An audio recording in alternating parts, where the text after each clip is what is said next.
This is a Founding Media podcast, produced at Austin Community College District.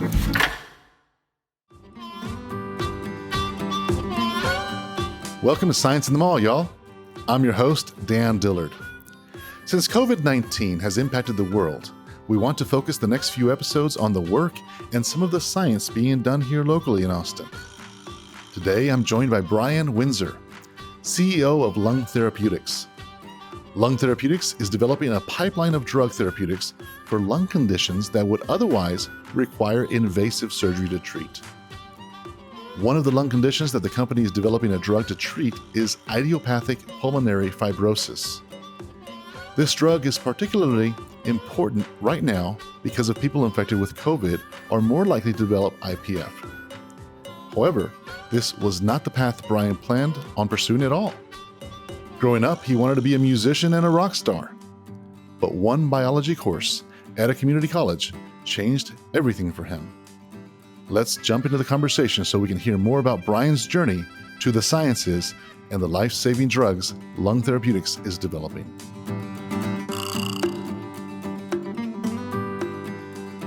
Brian, thanks for being with us. I'd love to get to know a little bit more about your background and how you guys started off with Lung Therapeutics. Sure. No, it's my pleasure, Dan. Thanks so much. I've been with Lung Therapeutics about 7.5 years now, almost from company inception. The company was founded out of the University of Texas Health Science Center in Tyler in early 2013 by Dr. Steve Idell and Dr. Andrew Mazar. And I was brought in as the first employee as the CEO in the summer of 2013. So it's been a good time with the company so far. You want to tell us more about what you guys do over at Lung Therapeutics? Yes. And so the company was named before I came on board. Initially, I thought that the name was a little vanilla. But then I realized it's actually great to work for a company whose name says what you do. Right. So, we develop drugs for severe lung conditions. And specifically, we're working on two drugs that are in the clinic. One is for a complication of pneumonia called a loculated pleural effusion. The other is idiopathic pulmonary fibrosis, which is a scarring inside the lungs. Well, I'm going to ask you what each of those drugs does, just to kind of give us the people that aren't in science understanding of what you guys actually do with those drugs. Absolutely. And I had never heard of a loculated pleural effusion. I studied science. I've been in biotech a number of years. Mm-hmm. But so it's quite common with hospitalized pneumonia to develop what's called a pleural effusion, and that is fluid around the lungs. Normally, the lungs, there's a wall that abuts right up to the lungs. But if you get sick, sometimes that it fills with fluid and creates a fluid-filled pocket. That's called a pleural effusion. Okay. Typically, that fluid is resorbed by the body, or sometimes a doctor has to come in and physically insert a chest tube to drain the fluid. Occasionally, about 10% of the time, scar tissue begins to form in that pocket. Just like when you cut your finger, your body's response is to clot. And so that's what your body is doing with the fluid around the lungs. It's trying to clot. But what ends up happening is the scar tissue walls off the fluid and it creates pockets that trap the fluid. So now you've got this collection of infected fluid, mm-hmm. but no way to drain it. Oh, wow. The only approved way to resolve that condition is to go see a thoracic surgeon. And it's obviously a very invasive surgery to go in, clear out the scar tissue and drain the fluid. Some doctors use clot-busting drugs off-label to try to break up the clot, to get it to drain. They're not very safe. They're not approved. So our drug will be the first approved labeled drug. It's injected into the chest tube. It goes in, it breaks up the scar tissue and allows for drainage, so you don't have to go see a surgeon and spend the whole month in the hospital. Wow. Congratulations. That sounds really exciting and definitely something revolutionary for sure. Not anytime there's a drug that reduces invasive surgery, that's thumbs up. Absolutely. Yeah. It's really a win-win for everybody. It's great for the patients. It's great for the hospitals. we just want to help this patient group. So go ahead. I was going to say the other drug is for idiopathic pulmonary fibrosis. So this is a condition that afflicts probably 140,000 people in the U.S. are living with it each year, maybe 40,000 new cases each year approximately. It's a devastating disease. So scar tissue begins to form inside the lungs. Okay. And doctors really don't know why. The mortality rate is 80% within 5 years. Oh, wow. It's really, really devastating. Mm-hmm. There are a couple of drugs currently on the market. They don't do very much. They slow the progression of the disease by about a year. So our drug, we are hoping, will be one that can actually sort of resolve the fibrosis or scar tissue formation and help restore some lung function. But we're still working on that. Well, that sounds exciting as well. I want to get back to more of an origin story. Like, what got you involved in this type of medicine and this type of work? So it's a really interesting story and a little bit of a wandering path. Yeah. I never intended to study science or medicine. I was a musician growing up. I studied piano 14 years and wanted to be, the rock and roll superstar. That was the goal. Where did you grow up? I grew up in Irving, Texas, so in the suburb of Dallas. Okay. Yeah, grew up in the Dallas area. You said music, I immediately thought Austin, but no, not Austin, but still Texas. No, so. Yeah, still Texas, still Texas. Yeah. And kind of my thought was that, I'll go to school, I'll study something, but then the band will get discovered, and I'll have to drop out of school to tour rock and roll star. Yeah, that's right. So we all know what happened, right? Yeah. So I went to the University of North Texas for a year. I studied radio, TV, film, but really was still very much into music. And after a year, the band part didn't really work out so well, but I dropped out of school anyway. Got it. I started working in restaurants, just to obviously just to make some money. Right. I ended up owning a restaurant in Waco. I was there for a year, had a restaurant with a partner. That didn't ultimately work out. But tell me how that started, though. I'm curious. So I was waiting tables at a restaurant in the Dallas area, and my manager and I got to be good friends. And he and I would go out at night and talk, at coffee shops and things. And he would always complain because he specialized in opening restaurants for other people. So he would come in, design the menu, design the kitchen, hire the staff, to get paid on a contract basis, and then leave. And he said, "Oh, I do all this work for other people, and then they get all the reward." And so stupidly I said, "Oh, we ought to open our own restaurant," So that was mistake. I guess number 2 learning so far. Lesson is what That's right. Learning lesson. So we did. We opened a restaurant in Waco. I was there for about a year, and then we kind of had a falling out. I moved back to the Dallas area, and discovered after you've owned a restaurant, people just assume you know what you're doing. So I could get a restaurant manager job pretty easy. So I was managing an oyster bar on Lower Greenville Avenue in Dallas. And it's kind of, my life really wasn't going anywhere. Okay. Sorry, this is kind of meandering around, but I was there working in the oyster bar, and of course the restaurant lifestyle is just not a very good lifestyle, and not really any potential for your future. Mm-hmm. And at the time, my brother was an attorney, my sister's an attorney, my sister-in-law's an attorney, and then there was me. So mom and dad were felt out of sorts. Right.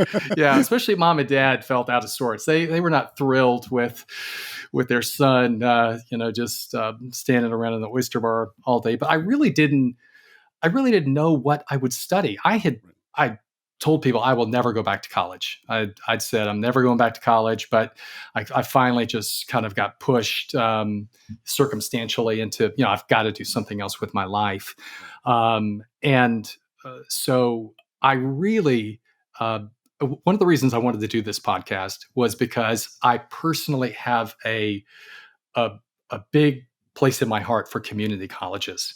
Because when I was in Dallas working at the restaurant and my life going kind of nowhere, there was a community college, El Centro Community College in Dallas, that was downtown, and I could take some classes in the day, and I was still working at night. I just got a general liberal arts degree plan. I didn't know what I wanted to study, so I just thought I'll just start taking a class or two a semester just to try to get some credits. I was kind of outraged that with a liberal arts plan, you had to take 4 science classes. Wow. Yeah, I didn't understand why. But a blessing in disguise. That's right. That's right. But I ended up taking a biology class, and the teacher, Wayne Myers, is his name.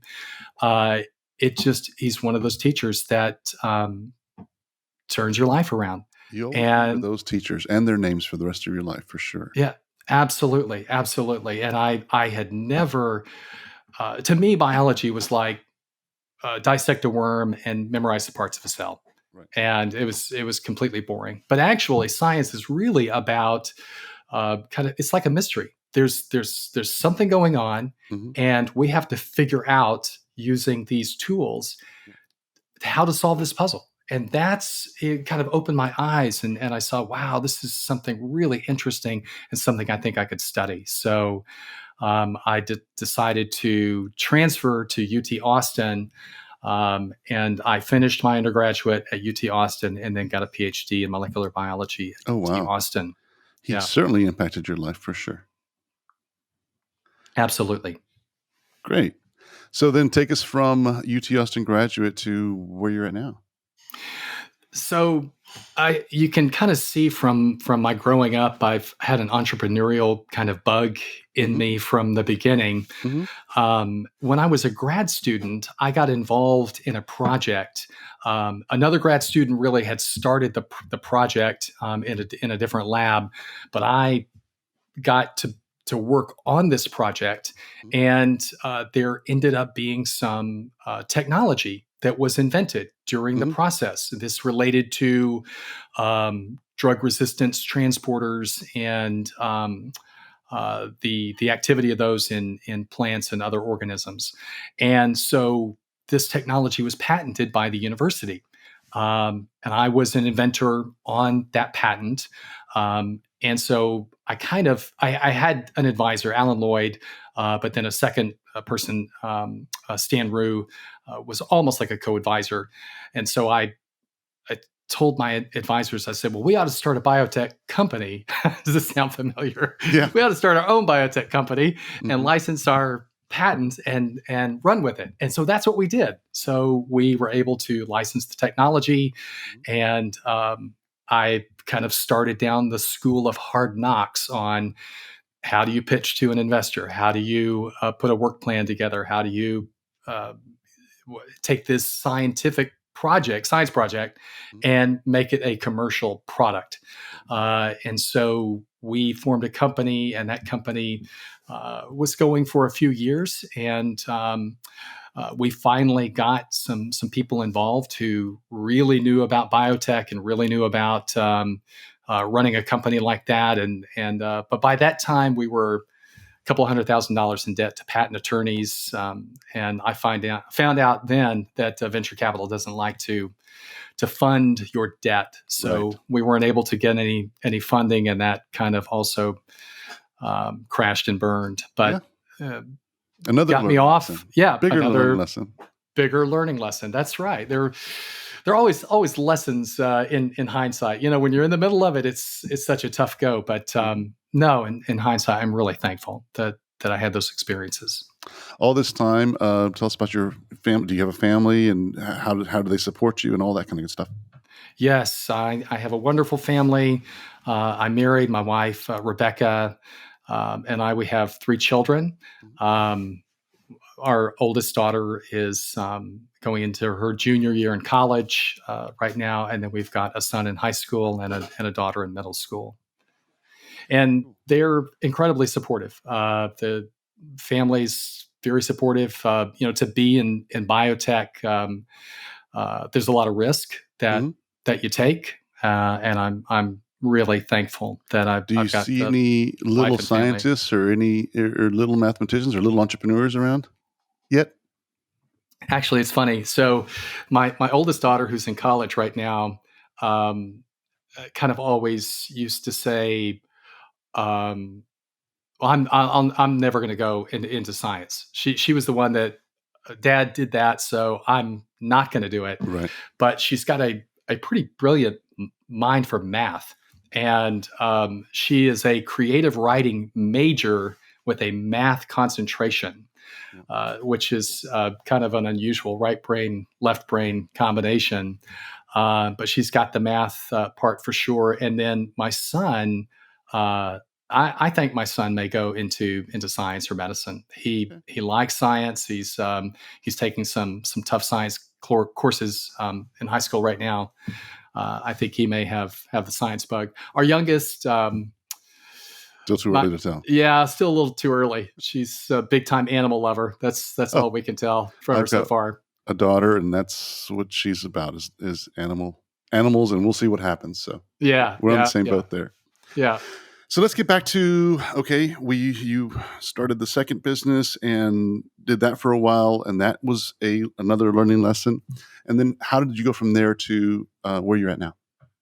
So I spent kind of the in-between years with a group called Emergent Technologies here in Austin. It's sort of a hybrid venture kind of / incubator group that their mission was to identify interesting technologies out of universities and then spin those into companies. My job at Emergent was really to help identify technologies at the universities and then to see about taking those and putting them into kind of a small startup company. So it was kind of a compressed lesson in going from idea to kind of development or product candidate in a very short period of time. Their business model was really not to kind of further fund those ventures, but to try to do strategic partnering for all of their the products in their young companies, which worked out sometimes, but it doesn't work out all of the time. And in 2013, I really began to feel that I wanted to be a part of something where we could kind of continue to build the company through rounds of venture funding, or kind of a more old-fashioned way of building a company and building value. Right. So spent kind of the interim time at Emergent with a lot of their portfolio companies, just running various aspects of the portfolio companies there. Okay. And then they introduced you to Lung Therapies or Lung Therapeutics? So I ended up leaving Emergent, just kind of wanted to part ways in 2013, and really was looking for an opportunity to do something like Lung Therapeutics. And I left without having a job. Leap of faith. Right, leap of faith. That's right. So, but I really strongly believed that the best way to kind of move forward was to find an idea where we could kind of build a company. And I was doing the thing that everyone says to do: have coffee with all of your contacts, right? You just have lunch or coffee with everybody that you know and say, hey, do you know of some interesting ideas, or have you seen anything? And I met with some people at the UT Horizon Fund, which is the venture fund of the University of Texas system. And I was talking to them about one idea, which they really weren't very interested in, but they said, we've got this technology out of Tyler that you might want to think about. And initially I kind of dismissed it. And then I went back and I thought, wait a minute, they're they're telling me there's some technology there, and they're interested in finding someone to maybe run this company. Yeah. And so I thought, well, I better go check this out. And so I drove to Tyler. I met with Steve Idell, the physician founder, who's just a great guy, tremendous person, and founder of the company. We hit it off, and I hit it off with the Horizon Fund, and so they were looking for a CEO who would be willing to come in and raise money for the company. Actually, not draw a salary until he raised money for the company. Okay. So another kind of leap of faith. But Dr. Idell had received a tremendous amount of grant funding for the pneumonia-related program that has eventually become our LTI-01 drug and is now in a phase 2 clinical trial. And with all of the grant funding, I mean millions of dollars of grant funding, investors love non-dilutive capital, right? So I thought, I think I could get some investors interested in this program. I started going around kind of pitching angel groups. One of the angel groups was the Cowtown Angels in Fort Worth. Two of the members really liked the program. They knew about biotech, but the angel group as a whole, I think, just was not ready to do another pharma deal. They'd already done a deal, but the two individuals there contacted me. They had gotten with a third individual and kind of started a partnership for funding life science ventures on their own. And so that group today is called Bios Partners. They are a bona fide venture fund. They've got several companies that they have invested in. Lung Therapeutics was the second company that they invested in. And you had no money raising experience before then. You just jumped in. I had a little bit of experience when I was with Emergent. Some of the portfolio companies, we would raise a little bit of capital, and then there was some funds that were raised at Emergent, and I would go along to help make the presentations and help do the pitches and with those portfolio companies. But yeah, some limited experience. Makes sense. And that company, obviously, with LT1, that was a very different company than where you guys are now. So how hard is it so I've had other guests on podcast shows before, scientists and people that build, pharmaceutical companies from the get-go. And I've also interviewed entrepreneurs that are just doing either tech or other types of business. It's a very different business model, the amount of money you've got to raise. Will you kind of walk us through the hardships, or what's some of the things, the challenges that you've got to raise when you're trying to build a pharma company? Yes, you're right. It's a very capital intensive business.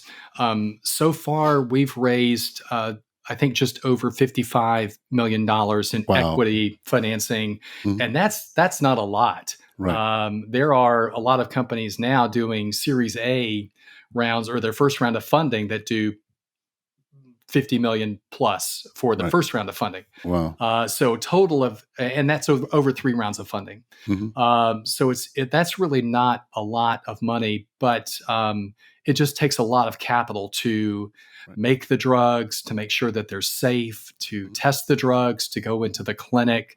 I think our current projected manufacturing spend is about $15 million over the next year, just for the one drug, the LTI-01. It's just incredibly expensive to make these drugs and to test them. So I don't know what it's like in a tech startup. I don't want to minimize the hardships that they go through. But when I think of tech, I think of you can start with your computer in your garage. You've got a phone, you've got a computer, you've got an idea. $100,000 and that'll get you started. And so that's right. Yeah, you'll have to raise money down the road, but $50 million that gets a tech company much further than just testing one drug. I remember one of my the scientist I was interviewing before talked about did the comparison between drugs and old rock and roll bands. Go back to rock and roll bands,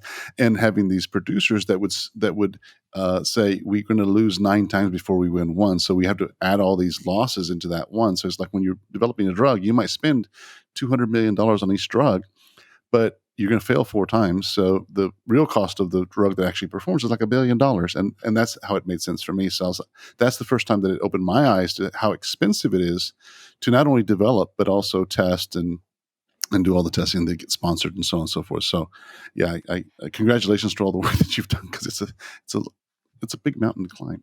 Well, thank you. And Dan, I've got a great team, and I've got great investors. I've got a great board. I really do have a lot of help, and so they've been a tremendous help. But you're right. It's the thing about drug development that I think people don't have an appreciation of is that there comes a point in our business where things become completely out of our control, and that is you get to a point in the clinic where the drug either works or it doesn't work.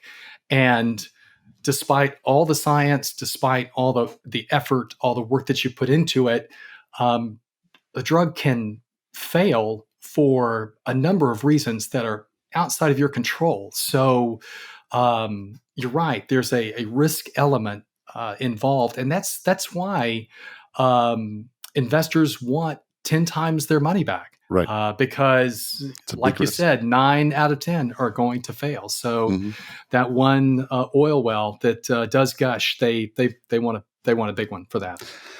So speaking of finances, how does ACC help? How does the lab? This is Science in the Mall, y'all. So tell us about that relationship and how you value that relationship.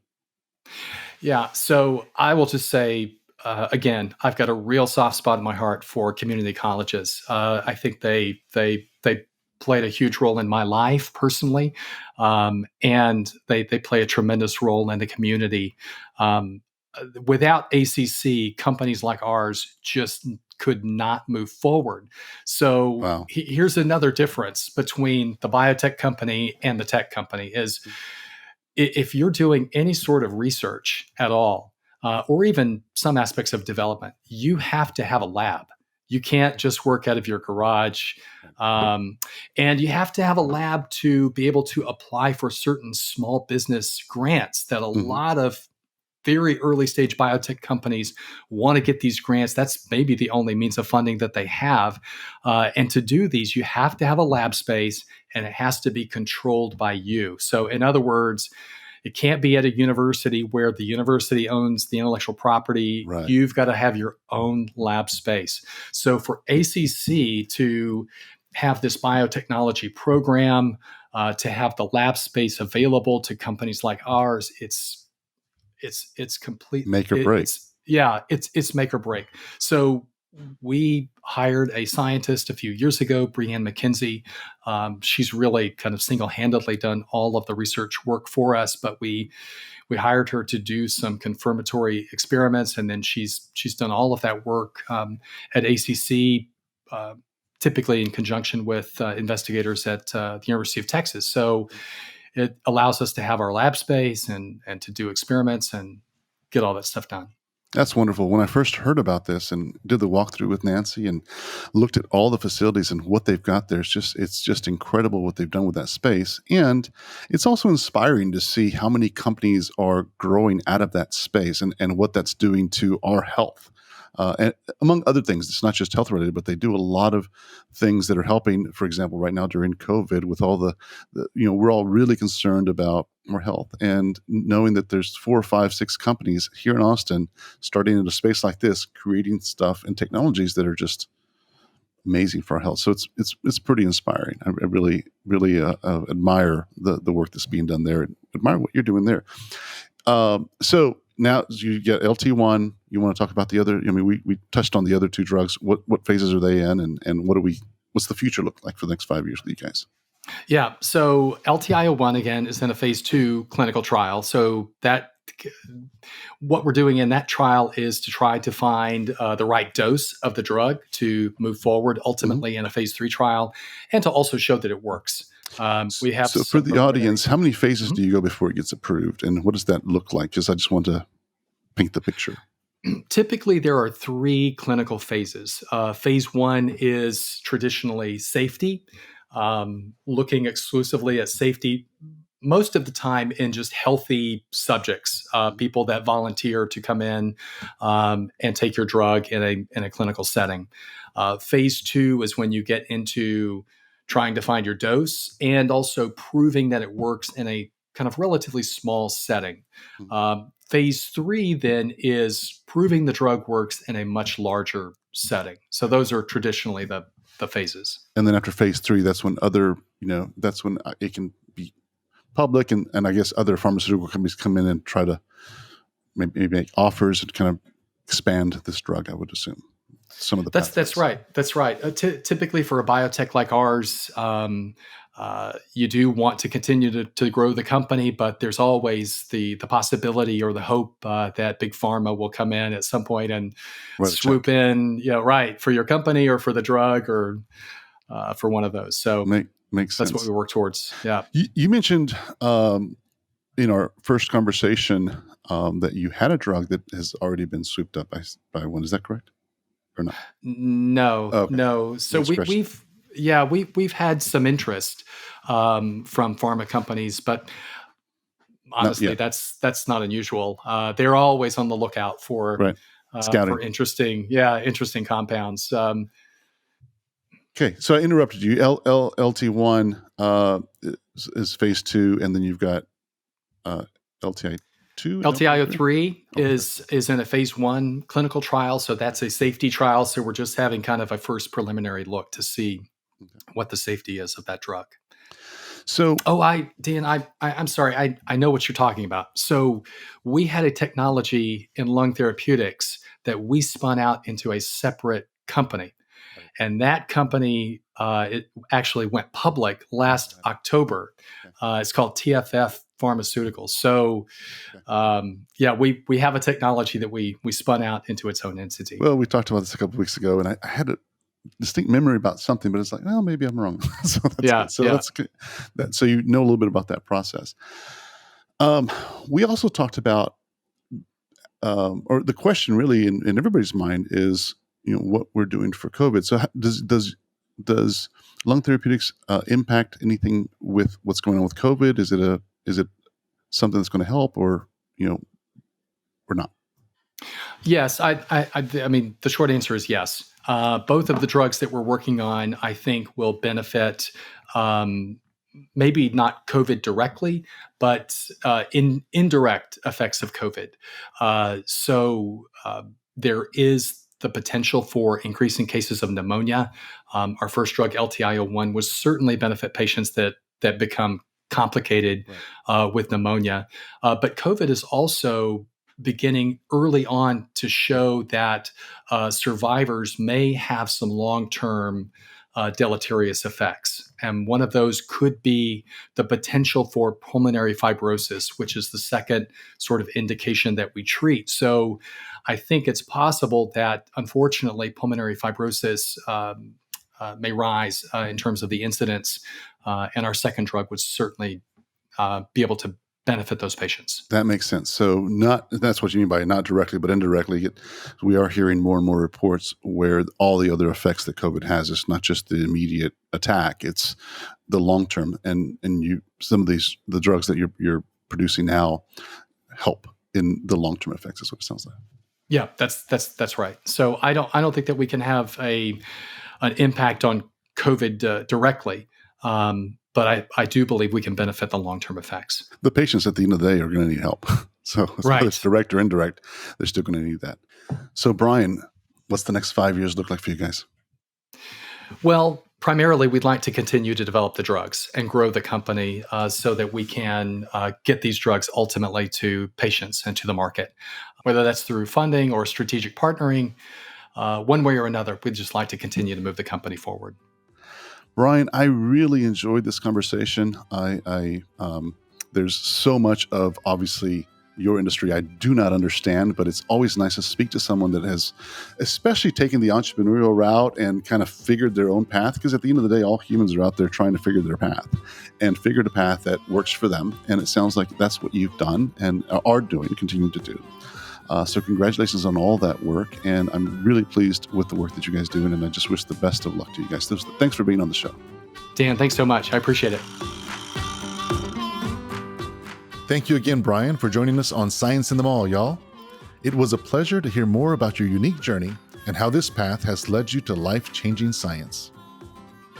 If you'd like to learn more about what they're doing, please visit the link in our show notes. Science in the Mall, y'all, is created in partnership between Founding Media and the Austin Community College Bioscience Incubator. To learn more about the ACC Bioscience Incubator, please visit the link in our show notes. If you like what you hear on this show, please be sure to subscribe and share it with a friend or family member.